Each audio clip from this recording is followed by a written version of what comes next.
이어서 권리의 일부가 타인에게 속한 경우에 매도인의 담보 책임. 여기서는 선의와 악의를 구분하고 있습니다. 저는 어떻게 되냐면 권일 대금감액 일부이기 때문에 특징이 뭐냐면 대금감액 청구권이 있어요. 권일대 선해 손재. 권리의 일부가 타인에 속하는 경우에는 선악불문하고, 선악불문한 경우에는 표시를 안 했어요. 대금감액 청구할 수 있고, 해제권은 선의인 경우에만, 손해배상 청구권도 선의인 경우에만. 다만 제척기간이 있다. 제척기간은 권리하자와 하자 담보 책임이 나눠져 있고 권리하자는 공통돼요. 표현이. 그래서 별도 쓰질 않습니다. 그거는 한꺼번에 외웁니다. 그러면 권리의 일부가 타인에게 속한 경우가 어느 경우냐? 이 경우를 한번 볼게요. 이런 경우예요. 부가 있어요. 부가 건물을 갖고 있어요. 사망을 했어요. 상속인이 A, B가 있어요. 그러면 상속은 별도의 등기가 없어도 어떻게 된다고 했죠? A, B가 공유로 취득합니다. 별도의 등기가 없어도. 그런데 우연한 사정으로 상속인 A가 단독으로 소유했어요. 불법으로. 원래는 A, B 써야 하는데 A로. 그러한 상황에서 A가 갑하고 매수인. 건물에 대한 매매. 근데 나중에 B가 이 같은 사실을 알고서 소송을 제기해서 이 건물의 소유권을 A가 아니라 AB로 바꿨어요. 그러면 A의 공유 지물에 대해서는 유효하지만 B에 대해서는 어떻게 된다? 타인 권리 매매가 되는데 전부가 아니라 일부인 거죠. 이런 경우입니다. 그런 경우는 매수인이 선인 경우가 많겠죠. 왜냐면 등기부상 A 단독으로. 근데 이 단독 소유가 불법이었다는 걸, 불법인 걸 아는 경우는 드물겠죠. 그런 경우 하나가 있고요. 근데 현실에서는 단독 불법으로 하는 경우가 없어요. 오히려 이런 경우입니다. 어떤 경우냐면 건물. 자, A 소유의 토지와 A 소유의 건물에 대한 매매 계약이 있었어요. 매매 계약이. 근데 매매 계약을 체결한 후에 보니까 건물의 일부가 B 소유의 토지를 침범하고 있어요.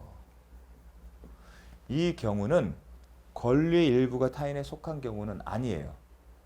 하지만 현재 실제 사례에서는 이 케이스가 많이 이 조항과 연결될 거예요. 어떤 의미냐면 이 건물을 존재하기 위해서는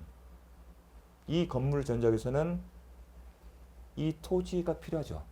건물의 입장에서는. 그잖아요. 이 건물 부분만 봤을 때는 소유자가 다르죠. A, B. 예컨대. 그럼 이 건물에 있을 때는 사용권이든 뭐든 권리가 존재하겠죠. 근데 지금 이건 소유권 매매 문제죠. 이 건물을 위한 토지가 필요한데 이 토지가 누구 거예요? A 것이 아니라 B의 것이다. 그렇게 본 거예요. 근데 이것을 권리하자로 본 거예요. 유추 적용하는 거예요. 딱 맞는 건 아니지만 비슷한 거다. 그래서 이 경우에 572조가 적용된다는 겁니다. 이런 경우가 사실은 활용될 여지가 많습니다. 현실에서는. 그래서 이 사례는 기억해 주십시오. 어떻게 하냐면 이게 목적물의 하자냐 아니면 권리 하자부터가 이제 쟁점이 됐는데 매매 목적물상에 이 건물 자체에 하자가 있는 게 아니잖아요. 건물 자체는 문제는 없지만 이 건물 자체를 위해서 필요한 토지가 누구 거다? B다. 그래서 권리의 일부가 타인에 속한 경우다. 그렇게 보게 된 겁니다. 그래서 572조가 적용된 케이스는 이런 케이스입니다. 그러면 이런 케이스일 때 어떠한 효과를 주냐? 매매의 목적이 된 권리의 일부가 타인에 속함을 인하여 매도인이 그 권리를 취득하여 매수인에게 이전할 수 없는 때에는 당연하죠. 일부가 타인에서는 취득해서 이전해줘야 할 의무가 있는 겁니다. 하지만 그럴 수 없을 때는 선악을 분문하고 매수인은 비율대로 대금의 감액을 청구할 수 있습니다. 이게 그냥 33회에 실질됐습니다. 작년에. 권일대 대금 감액 청구권 선악 불문하고, 만약에 잔존한 부분만이면 나머지만으로 매수인을 매수하지 아니했을 때에는 계약을 해지한다. 그런데 선의인 경우만, 선의의 매수인은 계약을 전부를 해지할 수 있다. 예컨대 단독 명의 A, B가 있었잖아요. 근데 A로 단독됐어요. 근데 알고 보니 A, B예요. 그럼 매수인이 A의 지분만은 매수할 생각이 없었다면 선의 매수인은 매매계약 전체를 해지할 수 있는 거고, 악인자는 못한다는 겁니다. 또한 선의 매수인은 감액 청구 또는 계약 해제 외에 손해배상을 청구할 수 있다. 그래서 권일대, 선의, 손선 이렇게 외우셨으면 좋겠습니다. 그러니까 방법은 여러분들 편한 대로 하십니다. 왜냐면 그게 자체가 그런 식으로 출제가 되기 때문에. 근데 전조의 권리행사 기간, 전조의 권리가 뭐 있어? 대금 감액 청구권, 권일대, 선, 해제권, 손해배상 청구인데 제척 기간이 있다. 제척 기간은 어떻게 있다? 매수인이 선인 경우는, 선이라면 당연히 선이라는 것은 안날을 기준으로 하는 겁니다. 안날로부터, 계약한 날이 아닙니다. 선이란 얘기는 몰랐다는 얘기잖아요. 그러면 안날로부터 권리를 행사할 수 있어야죠. 행사 시점을 안날로 하는 게 정책적으로 맞는 겁니다. 선인 경우에는 몰랐다는 얘기예요. 이게 타인의 권리 일부가 타인에 속한지를. 따라서 계약한 날로부터 한다는 것은 적절치가 않아요.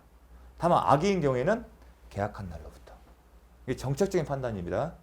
언제? 1년 내 행사입니다. 그럼 선의는 안날로부터, 악의는 계약한 날로부터. 이 표현을 정확하게 암기해 주십시오. 이 부분을 바꿉니다. 선의인 경우에는 계약한 날로부터 1년 내 행사한다. 이런 식으로 나옵니다. 이런 경우는 별 수 없습니다. 암기를 하셔야 합니다. 선의는 안날로부터. 근데 이런 개념 자체는 계속 이어집니다. 선의자는 안날로부터예요. 담보 책임은. 자, 근데 매매 계약의 권리의 일부가 타인에 속할 때 그렇게 되면 대부분은 한 필지의 토지나 아니면 건물 하나에 대해서 생각할 수도 있는데, 경우에 따라서는 여러 개의 목적물 상대로 하나의 계약을 체결한 경우에도 572조가 적용될 수 있다는 게 대법원 판례입니다. 이런 겁니다. 이 사건 매매 계약은 공장 부지, 토지, 건물, 기계 등 수개의 권리를 일괄하여, 지금 소유권이 하나, 둘, 셋, 세 개 이상인 겁니다. 그거를 하나의 계약으로 정한 경우, 그중 두 동의 건물에 대한 소유권만이 타인에서, 여러 개의 소유권에 대해서, 수개의 권리에 대해서 하나의 매매 계약으로 매매가 체결했는데 그 중에 일부가 타인에게 속한 것이었기 때문에, 속한 경우,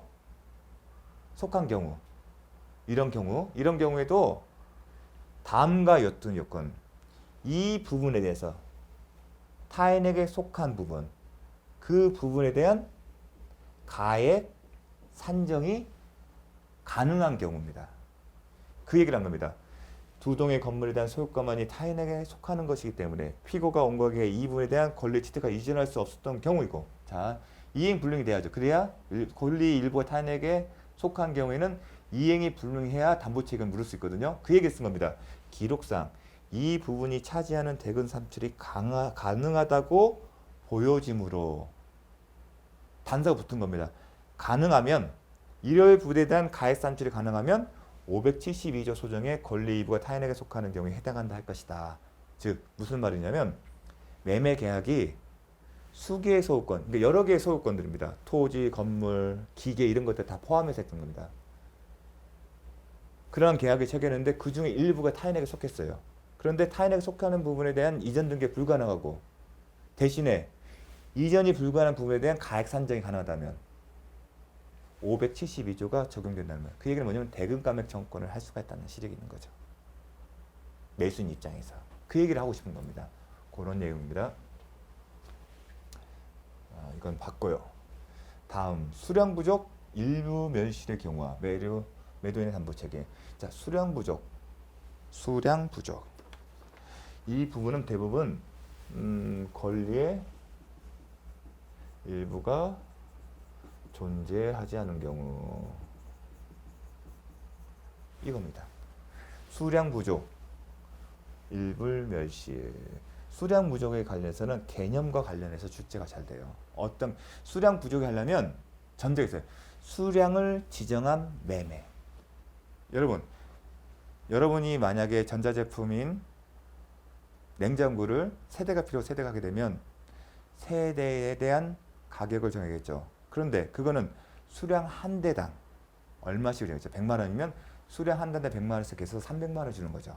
그게 수량을 지정한 매매예요. 그런데 3세대를 매매했는데 이게 한정판이었어요. 리미티드.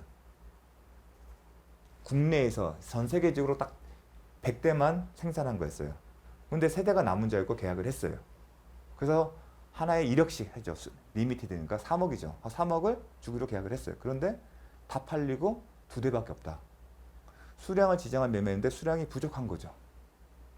그렇게 생각하시면 됩니다. 그 다음에 일불멸실. 일불멸실은 이런 거예요. 두 필지, 이렇게 하면 안 되겠구나.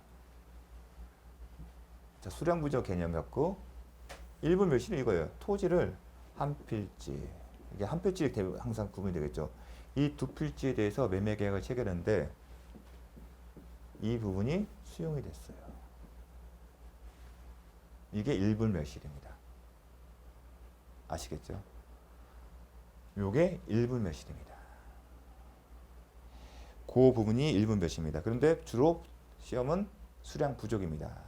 근데 수량 부족에 대해서 설명하게 되면 매매 계약과 관련해서 쟁점이 많아요.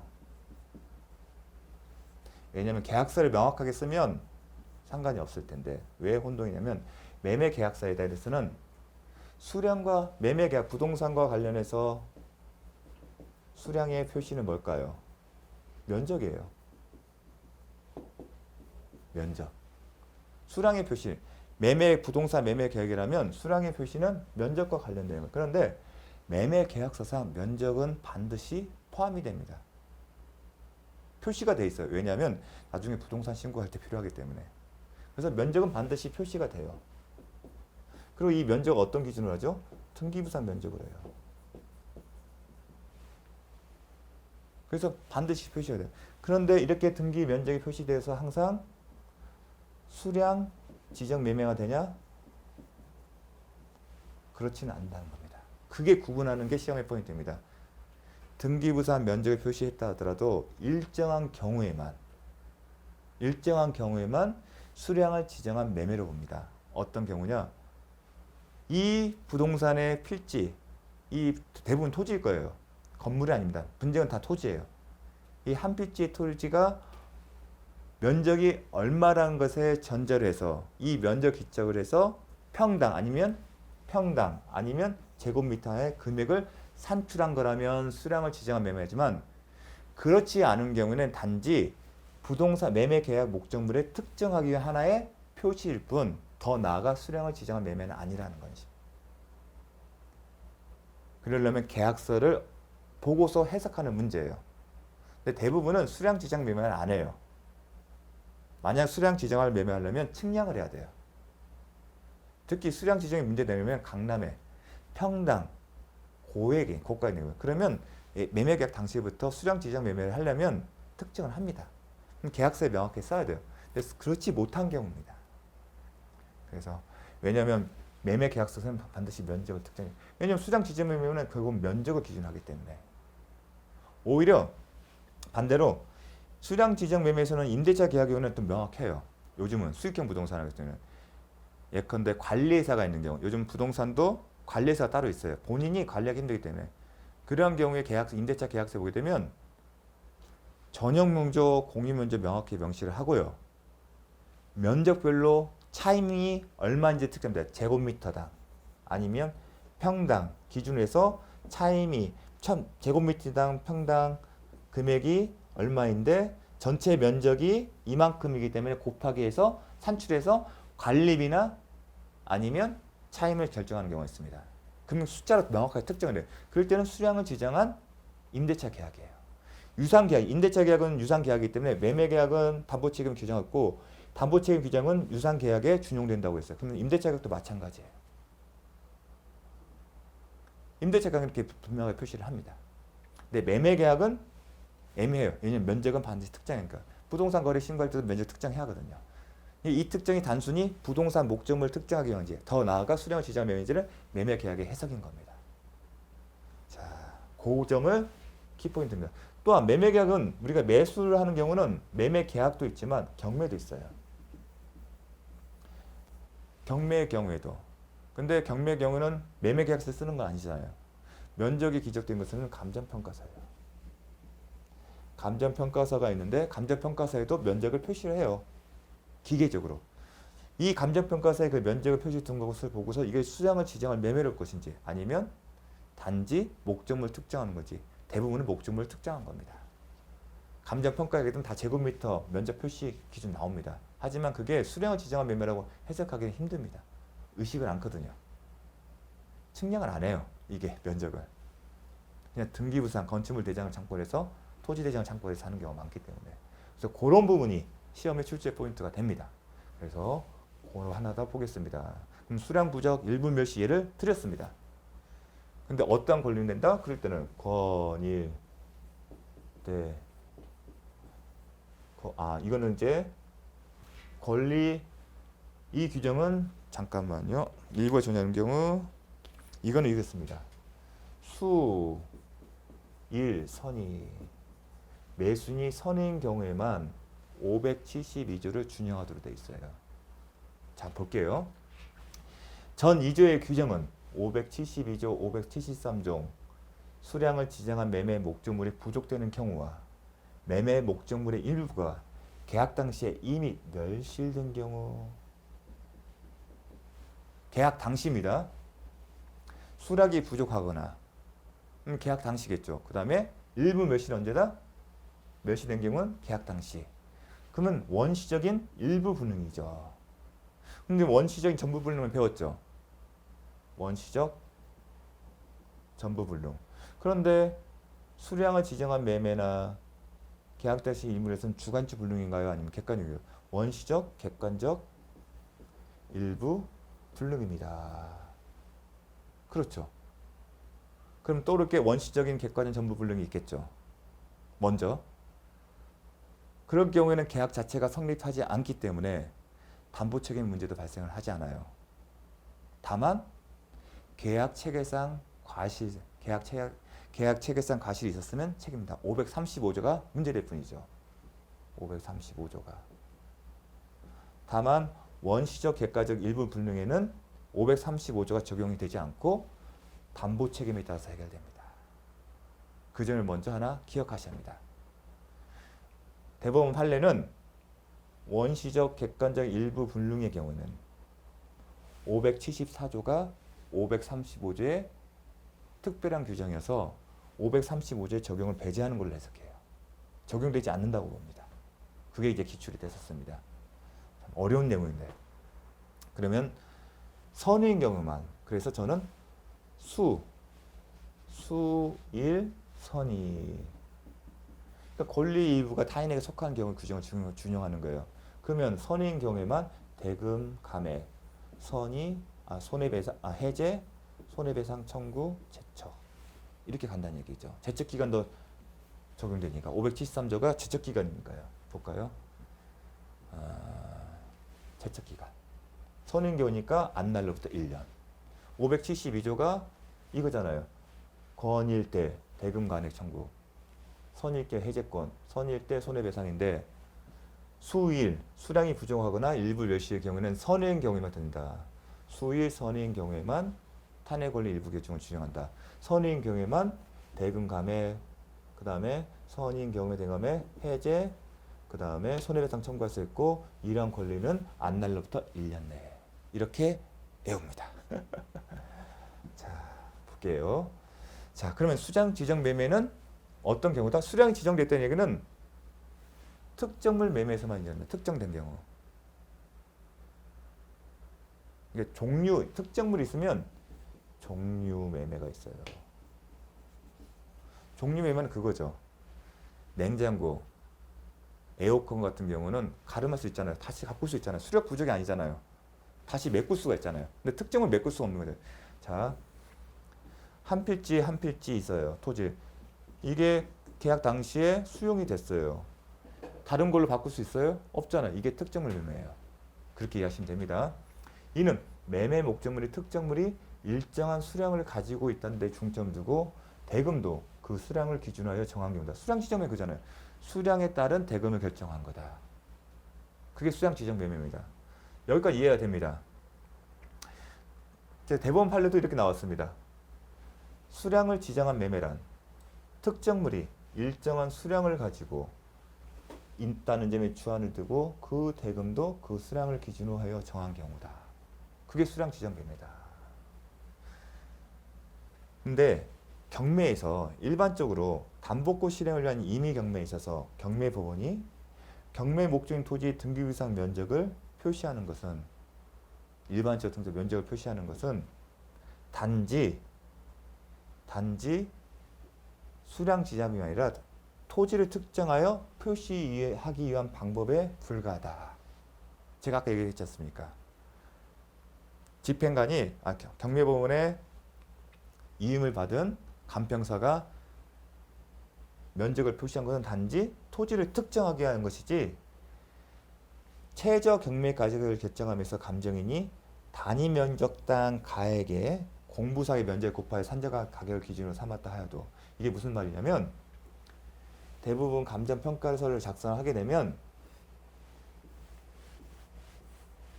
제곱미터당 얼마 이렇게 쓰고요. 등기부상 면적에 곱해서 얼마 나오는데 감정가 이렇게 표시를 해요. 제곱미터당 얼마인데 등기부상 면적이 이만큼이니까 이 감정가액이 이겁니다 하고 표시를 해요. 그런데 이거는 단순히 특정물을 감정평가 목적물을 특정한 거지 더 나아가 수량을 지정한 매매는 아니라는 겁니다.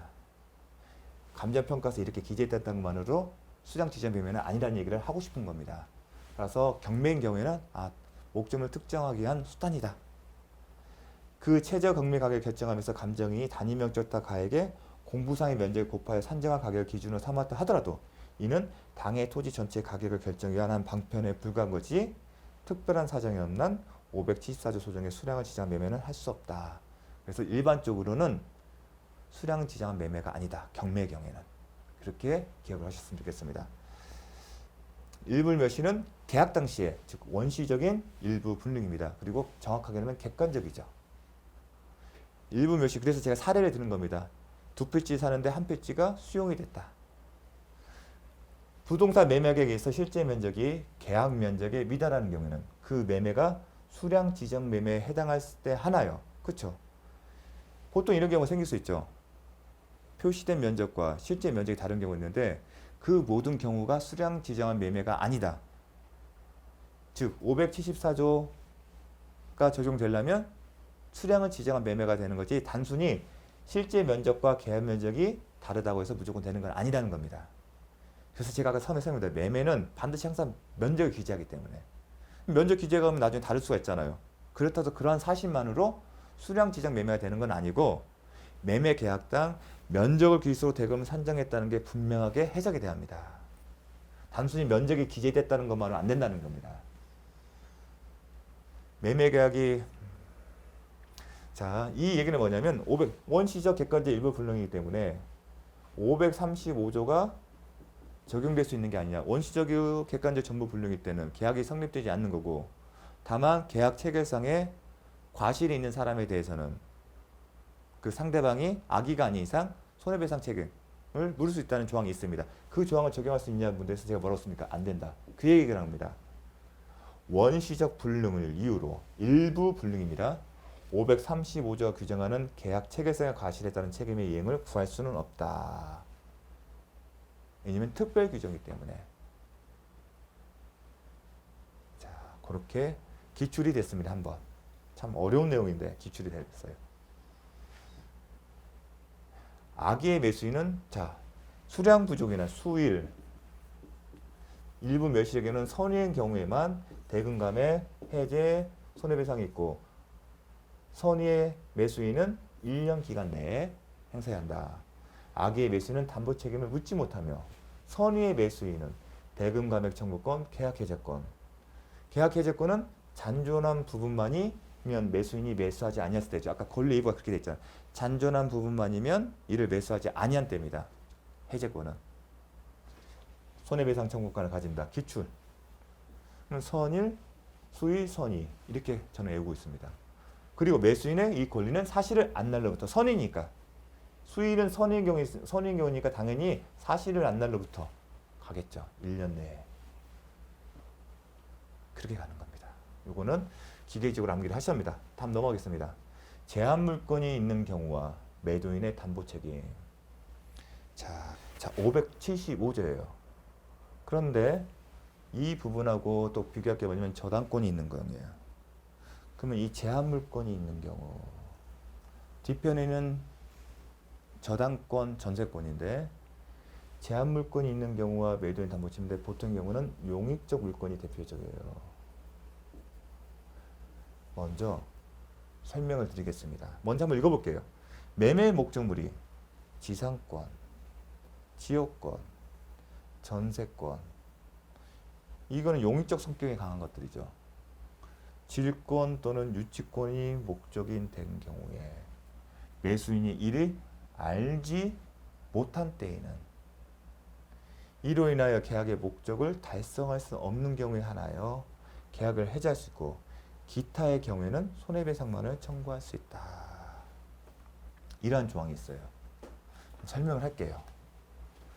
자, 어떤 경우냐면 여러분 아까 언급된 권리가 뭐였어요? 지상권. 잠깐요. 지상권, 지역권, 전세권, 그 다음에 질권, 유치권이에요. 질권과 유치권은 담보권이잖아요.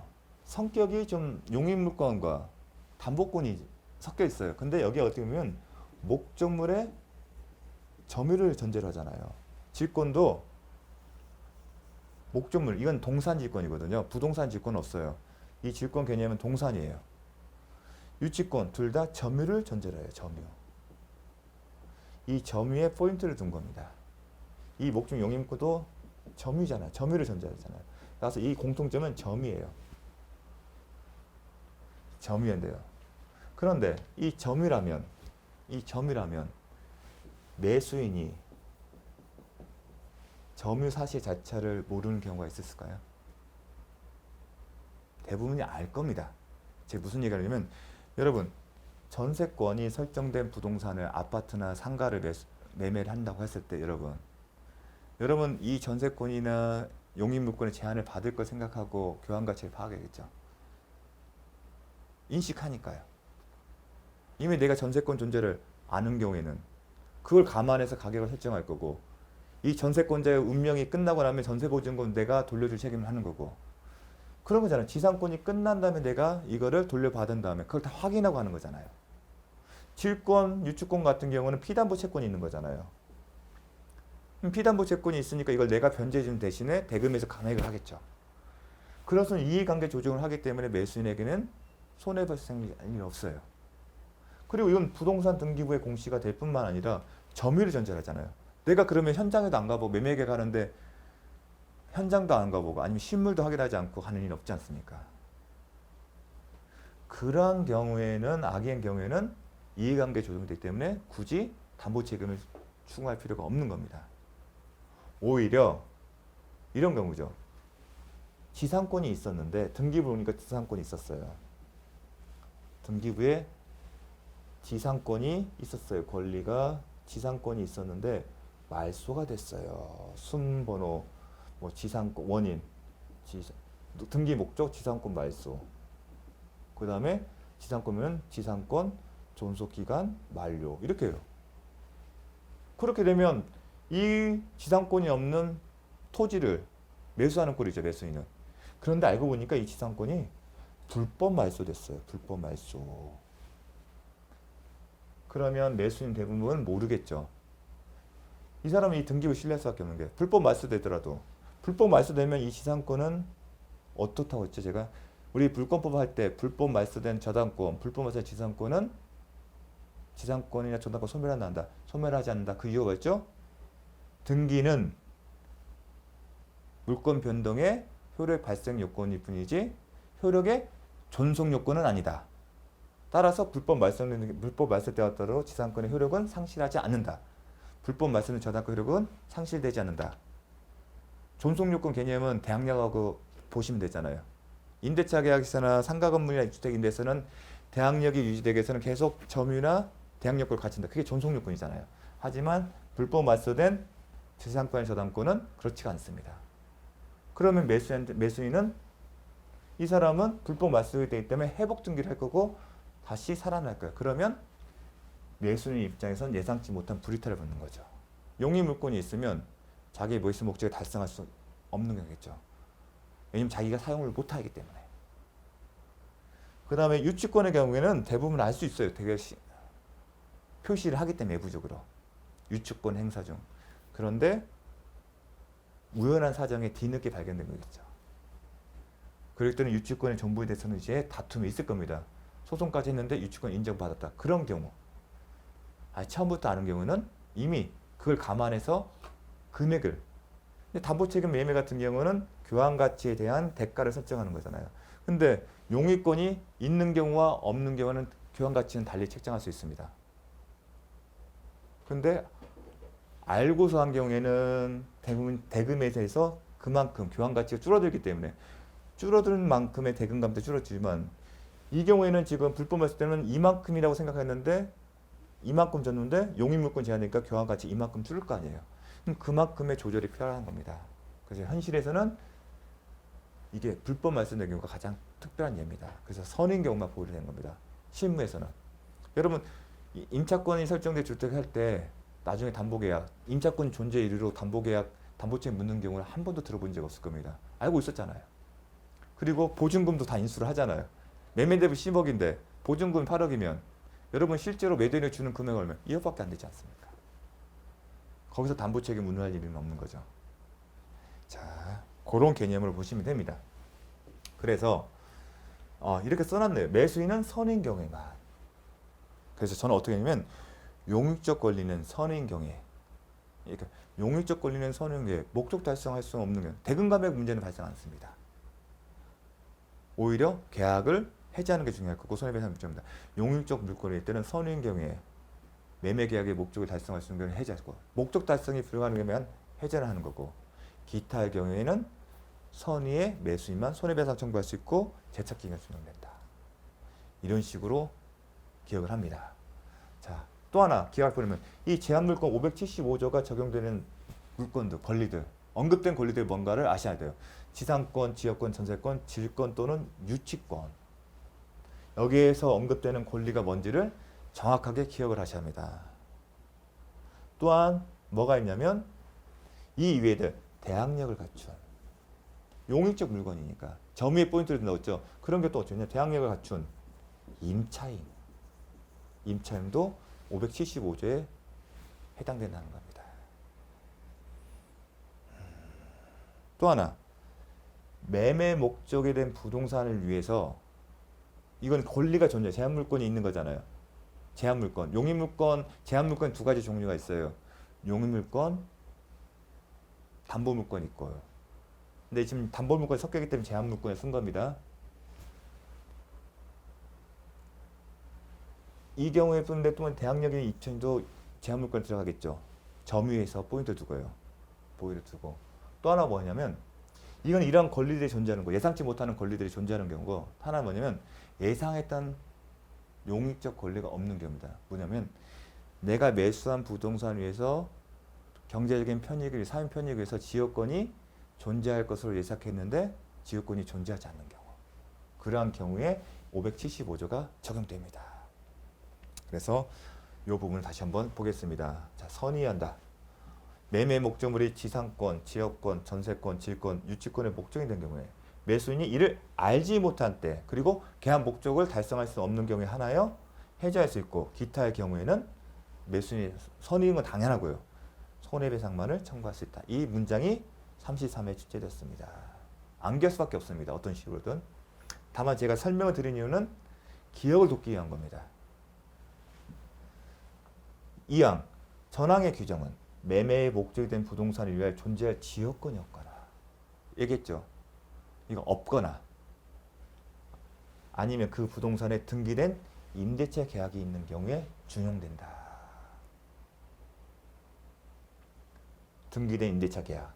또 전이한 경우는 앞날로부터 1년 내에 행사해야 한다. 여기 등기된 임대차가 등기된 임차권 등기 가능하잖아요. 그걸 얘기하는 겁니다. 등기된 임차권 사실상 제가 뭐랬죠? 물건과 동일하게 취급한다고 배웠었죠. 사실상. 주택임대차보호법이나 상가건물 임대차법 외에 대항력을 갖춘 임차권이나 채권적 전세의 목적이 되는 것도 포함된다. 채권적 전세도 말이 전세지만 등기를 안 하게 되면 임대차 계약과 동일하게 취급합니다. 그 얘기를 한 겁니다. 따라 채권적 전세도 대항력을 갖추면 대항요건을 갖춘 임차권이나 대항력을 갖춘 채권적 전세 등기가 됐으면 전세권 채권적 전세 계약을 했는데 이 전세 계약에 더불어서 등기를 하게 되면 전세권이 되는 겁니다. 채권적 전세는 전세 계약인데 등기를 안 한 경우예요. 그렇게 이해하시면 됩니다. 자, 잠시 쉬었다가 하도록 하겠습니다.